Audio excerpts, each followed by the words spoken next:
Bismillahirrahmanirrahim. Ikhwatal iman yang dimuliakan Allah Subhanahu wa taala, Bapak-bapak dan jemaah salat Maghrib serta Isya yang dirahmati Allah Subhanahu wa taala. Assalamualaikum warahmatullahi wabarakatuh.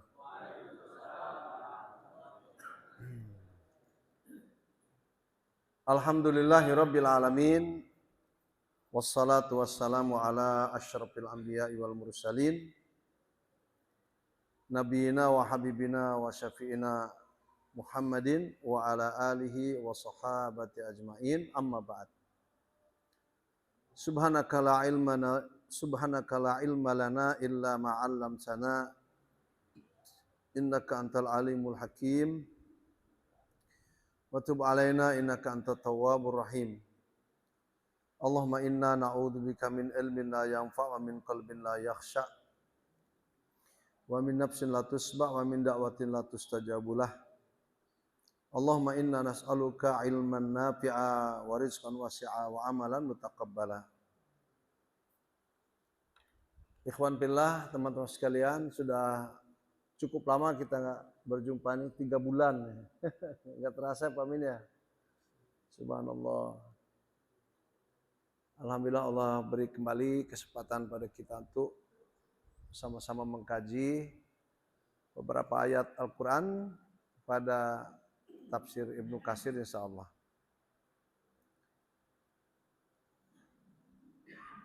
Ikhwan fillah yang dimuliakan Allah Subhanahu wa taala, sekedar mengingatkan pada sebuah hadis karena kita akan terus dimotivasi oleh seruan-seruan Rasulullah sallallahu alaihi wasallam pada kehidupan ini. Pertama, Rasulullah SAW menyampaikan hadisnya, qala Nabi sallallahu alaihi wasallam, man shalla subha fi jama'atin fahuwa fi dhimmatillah. Man shalla subha fi jama'atin fahuwa fi dhimmatillah. Siapa saja hamba Allah ini yang sholat subuhnya berjamaah, tentu gambarannya di masjid, maka sudah barang tentu mereka akan mendapatkan jaminan Allah. Gitu. Sampai kapan ini jaminan ini? Ya kan? Sampai dia ketemu lagi sholat subuh besok. Terus begitu. Jadi sudah dijamin Allah SWT. Jadi ketika kawan-kawan yang sudah sholat subuh berjamaah di masjid, tiba-tiba umurnya pendek, itu sudah ada keuntungan di situ. Jaminan Allah Subhanahu wa taala. Kemudian sekedar mengingatkan juga bahwa keuntungan kita duduk-duduk seperti ini, karena kita suka lupa bahwa komunitas selangit itu selalu bersama kita, Pak Min. Dan jangan pernah kita ragu terhadap keberadaan mereka pada majelis-majelis yang kita kelola. Jika dalam 1 bulan di masjid ini 8 kali pertemuan aja, ini maknanya kita kedatangan tamu dari komunitas langit itu 8 kali mereka turun ke sini. Betapa bahagianya jamaah al-muhajirin, semua rangkaian ibadahnya, kegiatannya itu disaksikan oleh para malaikat Allah SWT yang menjadi komunitas langit. Dan ini pembuktian hadis Rasulullah SAW ketika beliau mengatakan dalam sebuah hadisnya, qala Nabi SAW, majtama'a qaumun fi baitin min buyutillah yatadarasuna bainahum. Dalam sebuah riwayat, yadhkurunallaha azza wa jal illa haffat alaihimul malaikah wa nazalat alaihimur rahmah wa ghasyat wa nazalat alaihimus sakinah Wa ghasyiyatuhumur rahmah. Yang keempatnya itu wa dzakarallahu fi man indah. Wa dzakarallahu fi man indah. Keuntungan orang-orang yang selalu ada keinginan bertemu dengan jamaah, duduk-duduk di masjid untuk mendengarkan tilawat Al-Quran, untuk mendengarkan zikir atau sama-sama ya tadarusun di sini, memperbaiki bacaan-bacaan Al-Quran atau menelaah ayat-ayat dan dikaji seperti ini. 4 keuntungan yang akan selalu didapat oleh kawan-kawan yang subhanallah rutin menghadiri kajian-kajian seperti ini. Dan tidak kita pilih-pilih ustadznya. Ya. Semua adalah kebaikan. Pertama, yang pertama itu apa tadi? Nazalat alaihimur malaikah ya. Yang pertama itu kita akan duduk disaksikan oleh malaikat.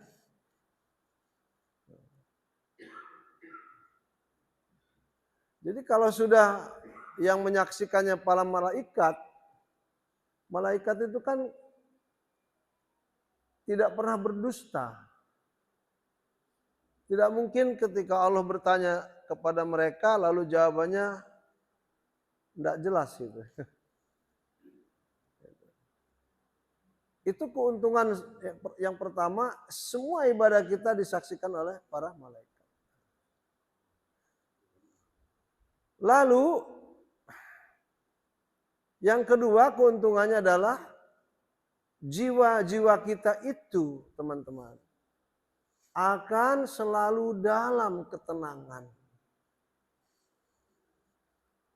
Tidak merasa gelisah, gundah gulana, apalagi menderita. Dengan memperbanyak kawan seperti ini membuat hati kita itu merasa nyaman. Tenang kita dibuatnya. Dan yang ketiga keuntungannya adalah selama kita ada dalam jamaah seperti ini, asalkan kita mengkaji dalam pertemuan-pertemuan seperti ini, ayat-ayat Allah SWT, hadis-hadis Rasul SAW yang mengandung begitu banyak manfaat buat kita orang beriman. Itu. Maka keuntungan yang ketiga, kita ini akan selalu diliputi oleh rahmat Allah Subhanahu wa Ta'ala. Jadi kita ini sudah dinaungi. Ghasyiyatuhumur rahmah. Ghasyiyat itu dinaungi. Masuk pada rahmat Allah Subhanahu wa Ta'ala. Allahu Akbar. Dan keuntungan yang keempat adalah nama-nama kita kelak yang kumpul di Muhajirin dengan kegiatan per hari, per pekan, per bulan, per tahunnya, yang kumpul di Jamaah Al-Barkah dengan kegiatan-kegiatannya. Demikian Al-Jihad, demikian Asy-Syuhada, hatta kepada seluruh masjid di dunia ini. Di Indonesia kurang lebih 1 juta masjid ya Pak Amin ya. Tahu Pak Amin berapa jumlah masjid di Indonesia? Kurang lebih 1 juta sekarang. Andai kata 1 juta maghrib ini berapa di sini nih? Ada nggak 100? Ada ya. Kalikan Pak 1 juta masjid kali 100 atau 200. Allahu Akbar. Di Indonesia saja yang dapat naungan rahmat Allah, ngitungnya jangan hanya di sini, Pak. Setiap saat umat Muhammad Sallallahu Alaihi Wasallam itu dinaungi oleh rahmat Allah di melalui riwayat ini di Indonesia saja pada kesempatan maghrib sampai isya itu tidak kurang daripada 200 juta. Penduduk Indonesia berapa, Pak? 272 sekian juta. Artinya bisa dilihat secara mata kasat kita fakta bahwa umat Muhammad di negeri ini ahli ibadah. Namun pun demikian kita tidak tahu masjid yang mana yang jumlahnya segini. Ada yang kecil musola, tapi itu 1 juta itu masjid besar Pak Min termasuknya. Katakanlah seperti yang saya tadi sampaikan. Allahu Akbar. Maka sebanyak umat Muhammad yang terus melakukan aktivitas seperti ini, dilakukan secara ikhlas, dilakukan niatnya thalabul ilmi syar'i, Allahu Akbar. Maka kebaikan demi kebaikan itu milik mereka. Maka pantas orang-orang yang baik di sisi kehidupan ini kelak di akhirat. Wa dzakarallahu fiman indahu, masyarakat dunia yang selalu dicatat nama-nama mereka oleh para malaikat Allah, Pak Min. Malaikat Allah itu mencatat itu nama-nama kita. Apalagi nanti kalau sudah Lailatul Qadar itu. Maka Allah SWT akan menyebut nama-nama kita ini satu persatu. Subhanallahirrahmanirrahim. Disebutnya nama-nama kita tuh kapan? Nanti di akhirat. Nama-nama kita ini akan ikhwatal iman disebut satu persatu pada kalangan para malaikat Allah. Yang saat ini saya yakin betul di masjid ini sudah ada malaikat Allah Subhanahu wa taala yang sedang mendengarkan taklim kita ini. Cuman kita tidak tahu di mana. Moga-moga beliau ada di kanan saya ini. Atau di kiri saya, di belakang, di depan saya. Atau di semua kita insya Allah. Karena ini hadis-hadis sahih. Inilah keuntungan kita. Keuntungan subuh dilakukan subhanallah azim, dapat penjagaan Allah. Dapat daripada jaminan Allah subhanahu wa ta'ala. Apalah lagi kalau kita berdoa dengan doa sayyidul istighfar. Jangan lupakan itu. Yang bunyinya bagaimana? Allahumma anta rabbi la ilaha illa ant khalaqtani wa ana abduk wa ana ala ahdika wa wa'dika mastata'tu abu laka bi ni'matika alai wa abu bi dzambi faghfirli fa innahu la yaghfiru dzunuba illa ant. Itu kalau dibaca pagi dia dapat jaminan sampai sore. Kalau dibaca sore menjelang tidur dia dapat jaminan sampai pagi. Subhanallahiladzim. Inilah kebaikan-kebaikan umat Muhammad SAW. Oleh karenanya ikhwan, tetapi dalam masalah ini masalah pribadi. Ini masalah pribadi kita. Jangan kita terlena dengan janji-janji Allah dan Rasulnya untuk masalah pribadi. Di saat hidup ini harus bersatu dalam segala hal. Di saat hati kita ini harus nyambung dengan hati saudara kita. Kita harus peduli menolong, kita harus peduli membantu, kita harus peduli menyapa. Bahkan kalau tidak seperti itu, urusan-urusan pribadi itu akan terancam. Dengan sabda Rasulullah SAW, man lam yahtam bi amril muslimina falaysa minhum na'udzubillah min dzalik. Atau kama qala Rasulullah SAW, hadis ini ada yang mengatakan dhaif, tapi ada juga yang mengatakan sahih atau hasan. Wallahu alam.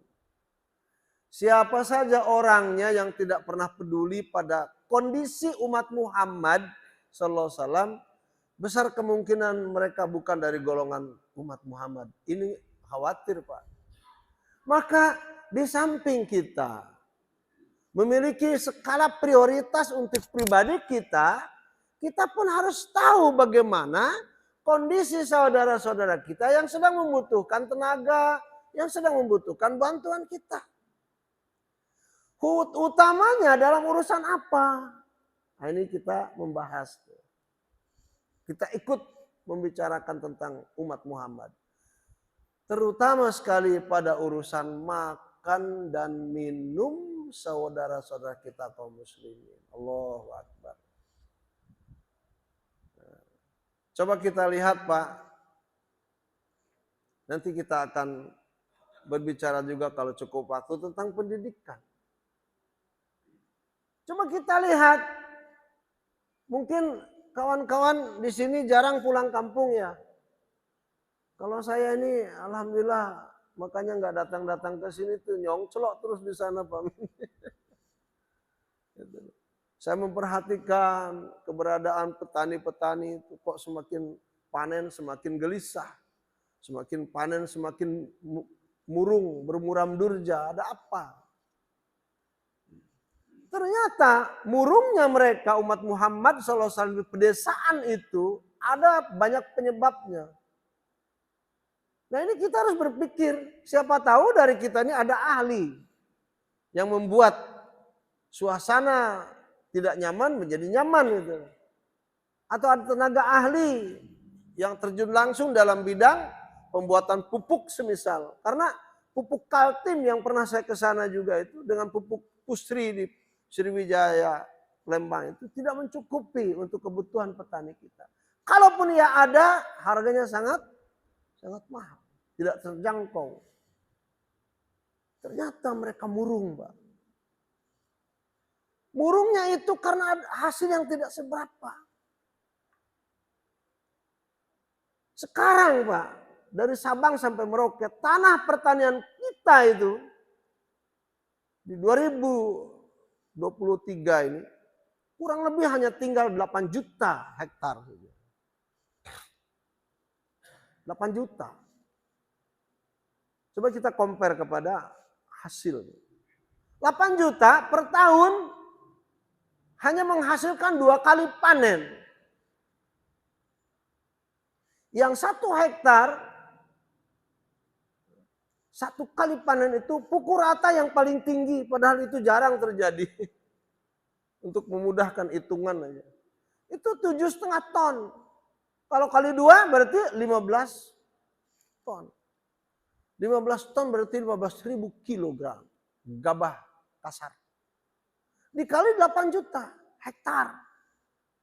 Itu hanya memunculkan angka, saudaraku, 120 miliar kilogram gabah kasar saja.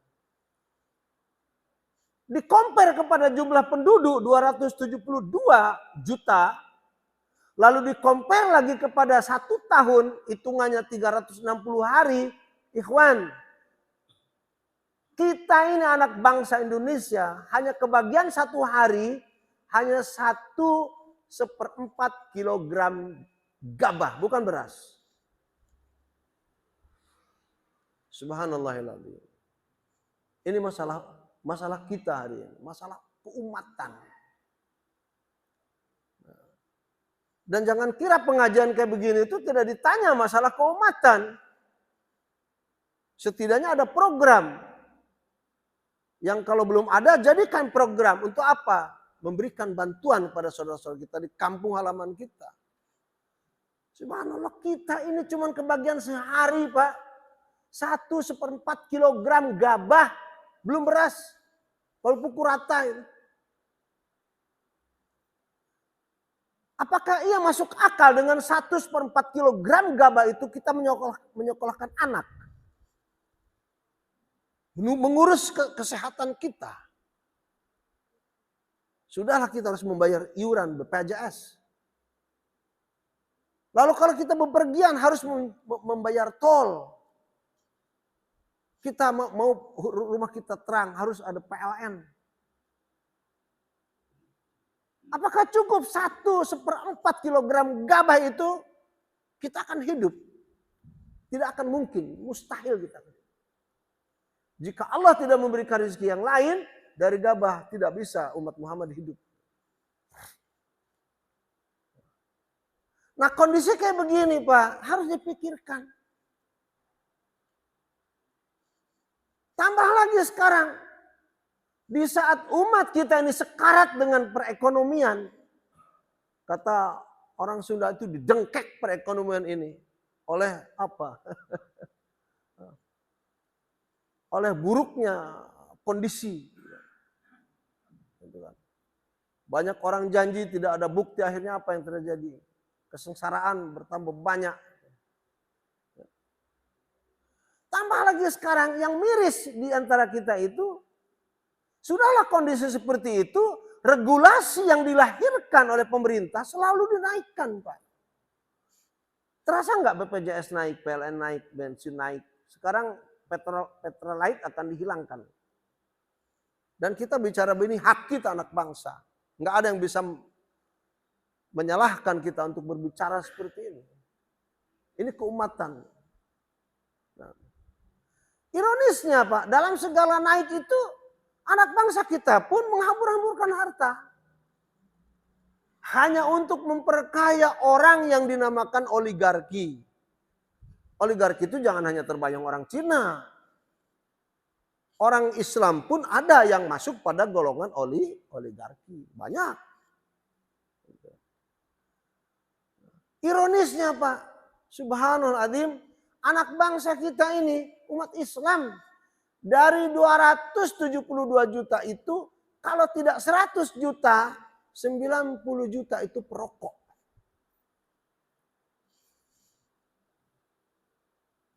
Coba bayangkan. Satu rokok, satu bungkus berapa Pak Min? 10.000 aja katakanlah. Itu uang sehari Pak 900 miliar. Kemana uang 900 miliar itu larinya?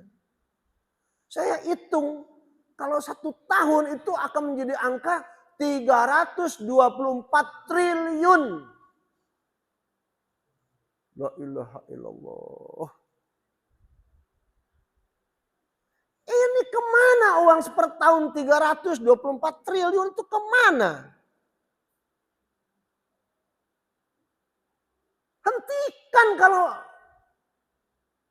tidak mau berdosa dalam hal ini.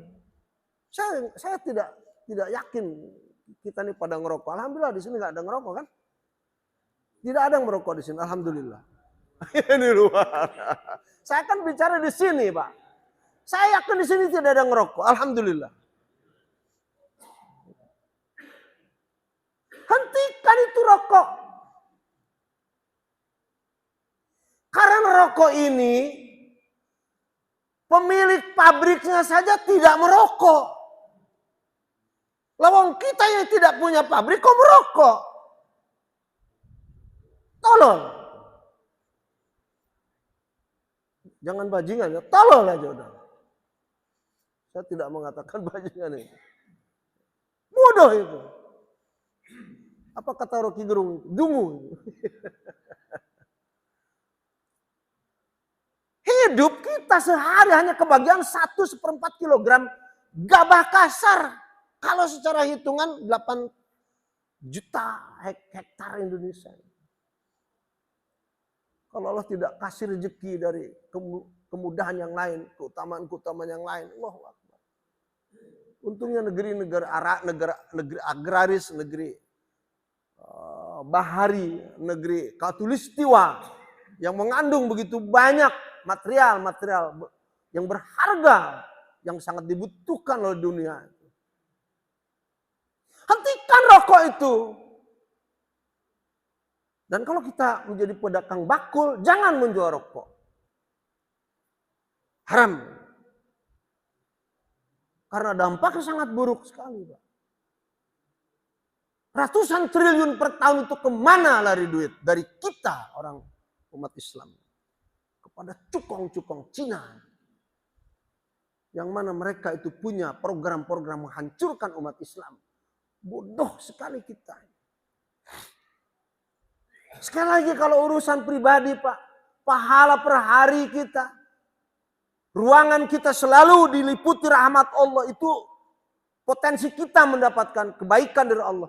Tapi ketika kita tidak memikirkan kondisi kayak begini, urusan-urusan pribadi itu bisa digagalkan mendapat pahalanya.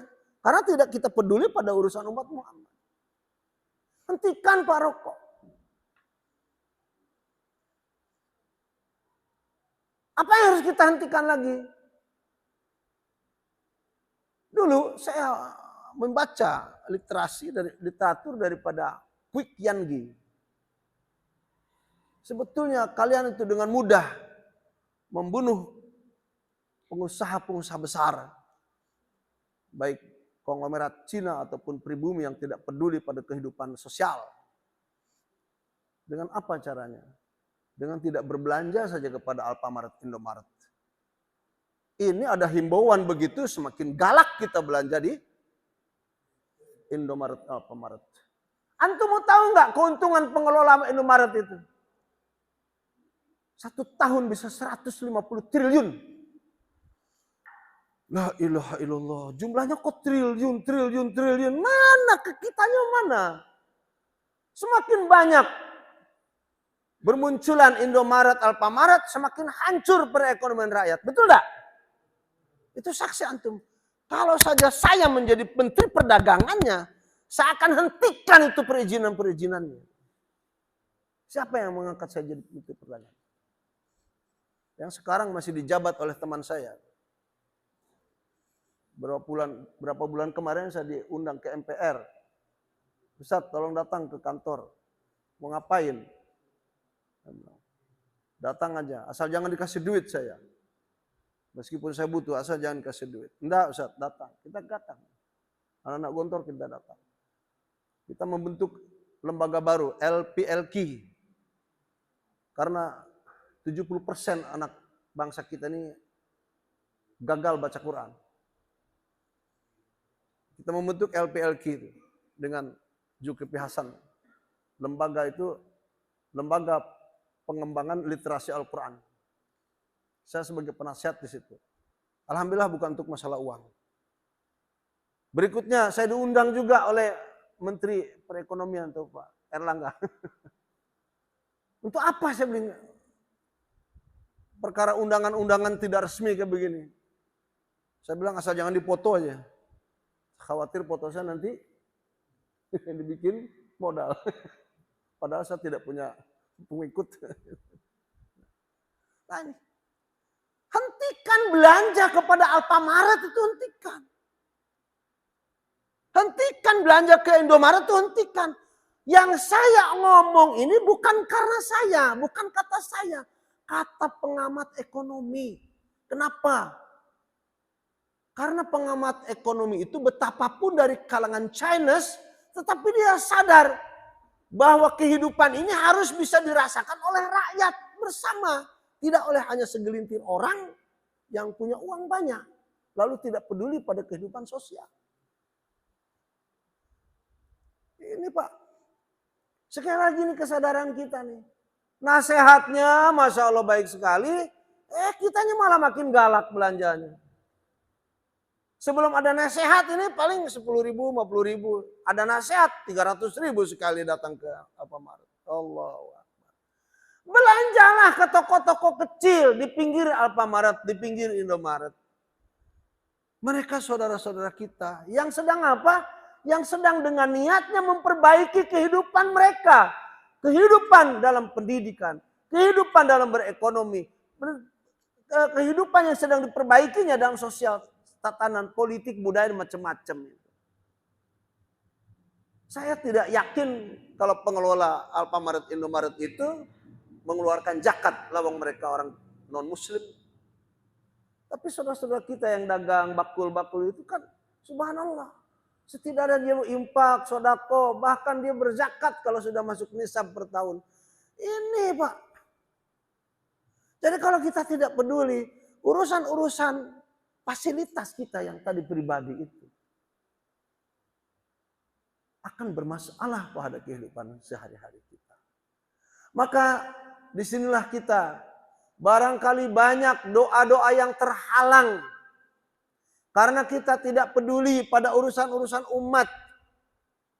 Dulu kita punya program 1 malam 50 juta anak bangsa tahajud dari Sabang sampai Merauke. Dan saya berharap nanti malam pun jumlahnya akan bertambah. Kalau satu orang tahajud berdoa 10 bentuk doa saja. Subhanallah azim. Pagi-pagi buta 500 juta doa dan munajat kita naik ke langit. Tetapi hitung berapa persen doa-doa yang untuk pribadi kita dan berapa persen doa yang akan kita serahkan bagi kepentingan umat. Coba Bapak ingat sendiri. Bahkan mungkin kita tidak pernah mendoakan orang-orang di sekitar kita. Egois betul kita ini. Maka banyak hal-hal yang terhalang dalam kehidupan ini. Setidaknya ikhwan, doa nanti malam kita gencarkan dari Sabang sampai Merauke. Dan programkan ikhwan. Doa itu setidaknya 50-50. 50 untuk kita, 50 untuk masyarakat. Umat Muhammad SAW. Baik dari kesehatan. Kalau tidak bisa pakai bahasa Arabnya, pakai bahasa Sunda saja, pakai bahasa Jawa saja. Betul nopo-nopo yang penting ikhlas. Paham ya? Urusan ini bukan hanya urusan kita pribadi. Nanti yang akan menyampaikan doa-doa itu, mulut kita mengucapkan doa, Allah yang akan menyampaikannya. Bahkan sebuah janji Rasulullah SAW, bahwa kita orang muslim di sini ketika mendoakan saudara kita muslim di Afrika, bahkan di Saudi, Amerika, Eropa, sampai Pak. Apalagi di sekitar negeri kita jauhnya Papua. Sampai Pak. Maka ikhwan fillah, mari kita sama-sama perbaiki bi'ah kita, lingkungan kita, milieu kita ini. Agar apa? Agar kita senantiasa dalam naungan Allah, dalam penjagaan Allah, sesuai dengan apa yang dijanjikan Allah dari kemudahan pahala yang kita dapati pada saat, contohnya, sholat subuh berjamaah. Pada saat contohnya kita berkumpul seperti ini, memperbaiki keadaan ibadah, akhlak kita, dan kita mempelajari apa yang tertera dalam Al-Quran. Ikhwan yang dirahmati Allah SWT. Belum lagi ikhwan kalau kita bicara tentang hak kita sebagai orang tua. Kalau pesantren itu dinamakan wali santri. Tentu wali santri punya santri. Hanya di negara tertentu yang memiliki kesadaran agama yang tinggi saja yang memberlakukan hasil negaranya 30% itu untuk dunia pendidikan. Termasuk di Saudi Arabia. Subhanallah, di negeri ini kaya raya luar biasa. Bukan hanya dari minyak mengandalkannya. Tapi soal pendidikan Pak, kok semakin mahal di kita. Padahal di kita ini ada semacam hegemoni beasiswa. Apa arti daripada hegemoni beasiswa? Hegemoni itu sebetulnya lembaga yang mengurus kepentingan pembelajaran anak-anak kita agar dapat beasiswa. Enggak usah beasiswa diurus. Tanpa diurus pun itu sudah menjadi otomatis hak siapa? Hak mahasiswa, hak yang belajar. Itu loh. Maka di Saudi Arabia itu sebetulnya saya sendiri sekolah di sana tuh 1 bulan itu 4.500.000 sampai 5 juta tuh dapat uang saku. Itu orang luar Pak. Apa orang dalamnya? Enggak usah ada hegemoni beasiswa itu. Malah ada lembaga dikorupsi nantinya Pak. Enggak usah ada BPJS. Lawang dana-dana kesehatan itu hak mutlak milik rakyat. Tanpa harus ada BPJS, tanpa harus membayar sebetulnya. Mutlak milik kita kalau yang sakit. Sekarang bagaimana? Katanya BPJS rugi melulu. Ruginya dari mana asal usulnya? Pantas rugi sebab uangnya ketika berkumpul setiap bulan itu dibagi-bagi. Kepada pimpinannya 500 juta satu bulan, coba lihat. Emang sedikit 500 juta. Ini masalah, Pak. Maka dalam surat yang ada sedikit salah pembahasan, surat Al-Furqan, Pak Min, ayat daripada 74. Ayat 74 mengatakan, A'udzubillahi minasyaitonirrajim. Walladzina yaquluna rabbana hablana min azwajina wa dzurriyyatina qurrata a'yun waj'alna lil muttaqina imama. Betul Pak Min? Udah ketemu? Adapun orang-orang yang berkata Rabbana, ya Allah ya Rabbana, hablana, karuniakan kepada kami min azwajina, dari pasangan-pasangan hidup kami, wa dzurriyyatina, dan dari anak cucu kami. Qurrata a'yun waj'alna lil muttaqina imama. Qurrata a'yun di sini ditafsirkan adalah keturunan yang abror, yang sulaha, yang atqiya. Arti daripada qurrata a'yun di sini adalah al-abror, as-sulaha, al-atqiya. Ini tujuan pendidikan kita umat Muhammad SAW. Menghasilkan daripada generasi yang sanggup menjadi dirinya itu al-abror, orang yang berjasa. Sesuai dengan kuntum khaira ummatin ukhrijat linnas. Berjasa dalam segala hal. Itu baru dianggap keberhasilan pendidikan. Yang keduanya, sulaha di sini adalah mereka akan menjadi figur pemerhati ketika dalam sosial kemasyarakatannya dijumpai hal-hal yang tidak sesuai dengan ajaran. Khususnya ajaran Islam. Mereka lah akan selalu memperbaiki. Jika tidak ada yang memperbaiki, maka dunia ini akan mengalami kehancuran dari agama. Maka mereka berdiri kokoh menjadi orang-orang yang tetap dalam amar ma'ruf nahi mungkar. Jika tidak ada unsur amar ma'ruf nahi mungkar ini, Allahu Akbar, semua tatanan kehidupan akan hancur. Yang ketiga, ikhwan, dalam pendidikan anak-anak kita itu, kita harapkan mereka menjadi orang-orang yang atqiya. Mana al-atqiya? Apa arti atqiya? Atqiya yang dimaksud adalah saat kita mendidik mereka, jadilah mereka orang-orang yang bertakwa. Subhanallah. Mereka berbakti, mereka peduli kepada amar ma'ruf nahi mungkar, dan mereka adalah muncul menjadi orang-orang yang bertakwa di sisi kehidupan kita. Dan itu jika yang terjadinya pada anak-anak kita. Subhanallah azim. Di ayat berikutnya 75 Pak Min.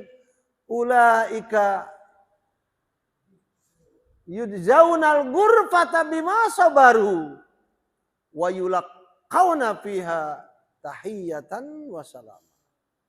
Jika mereka telah melakukan itu, jelas mereka akan mendapatkan reward daripada Allah Subhanahu wa taala, yudzaunal ghurfah. Ghurfah di sini makna letternya adalah kamar. Ini mengisyaratkan di sana nanti ada istana. Subhanallah. Atau ghurfah di sini adalah makanun murtafiun alin, tempat yang tinggi menjulang yang akan kita miliki nanti di akhirat kelak, yaitu surga Allah seperti di surga Allah Subhanahu wa taala. Dan kekal abadi di dalamnya, khalidina fiha hasunat mustaqarran wa muqama, di ayat 76-nya. Mereka kekal abadi di dalamnya, mendapatkan daripada kemuliaan-kemuliaan Allah yang telah mereka lakukan. Tetapi sekali lagi ikhwan, sebelum terakhir ini, jam berapa selesainya, akhi? 2 menit lagi. Tetapi ingat sekali lagi, bahwa ketika ada ancaman dari Rasulullah SAW, man lam yahtam bi amril muslimina falaysa minhum, na'udzubillah. Barang siapa kita yang tidak pernah peduli kepada kondisi umat Muhammad SAW yang ada di Cirebon, yang menjadi petani di Indramayu, yang petani di apa namanya, Kerawang, di Cianjur, yang mereka senantiasa setiap saat panen, tapi semakin panen raya mereka mengalaminya, tetapi saat itu gelisah hati mereka. Saya mengharapkan jika di tempat ini ada ahli pembuat pupuk, selamatkan mereka itu. Betapapun tindakan penyelamatannya sedikit, yang sedikit ini akan berkembang insya Allah Ta'ala. Apakah itu dengan cara menggunakan kohe, apa kohe itu? Kotoran hewan dan sebagainya. Kalau ada yang ahli di sini, bagi-bagi informasi. Rakyat di pedesaan sangat membutuhkan, dan hari ini banyak orang yang tidak mampu membeli pupuk urea. Akhirnya apa? Hasilnya banyak yang puso sehingga tidak berhasil sesuai yang dicita-citakannya. Ikhwan fillah yang dirahmati Allah, semoga walaupun sederhana apa yang saya sampaikan dari prolog, lalu uraian-uraian yang sifatnya menjadi temuan kita, yang kalau diungkapkan ini sering disampaikan, semoga akan menjadikan bangsa kita ini sadar dengan kondisi. Sadar terhadap saudara-saudara kita yang menjadi pedagang-pedagang kecil, yang masa depannya dihancurkan oleh orang-orang yang memiliki harta banyak, kapitalis. Mereka menghancurkan dengan membuat subhanallahadzim pasar-pasar yang besar. Dan ini harus ada kesadaran dari kita. Setidaknya ikuti arahan Pak Kian Gi. Itu. Kalau tidak terpaksa, jangan belanja di Alfamaret. Kalau tidak terpaksa, jangan masuk ke bengkel untuk perbaikan mobil kita, ke bengkel-bengkel orang Cina. Penting ini diperhatikan. Kalau tidak, kita tidak termasuk orang yang memperhatikan umat Muhammad SAW. Na'udzubillah min dzalik. Saya bukan provokator, tetapi ini demi menyelamatkan umat Muhammad SAW. Itu saja barangkali yang dapat saya sampaikan. 3 bulan kita tidak bertemu, semoga kita saling terus mendoakan. Saya mendoakan antum semoga tetap sehat, antum mendoakan tetap sehat. Amin. Rabbana atina fid dunya hasanah wa fil akhirati hasanah wa qina adzabannar. Subhanakallahumma bihamdika asyhadu an la ilaha illa anta astaghfiruka wa atubu ilaik. Wa sallallahu ala nabiyyina Muhammadin wa ala alihi washabihi ajmain walhamdulillahirabbil alamin. Assalamualaikum warahmatullahi wabarakatuh. Muazin kita bisa. Hatur nuhun. Jazakallahu khair.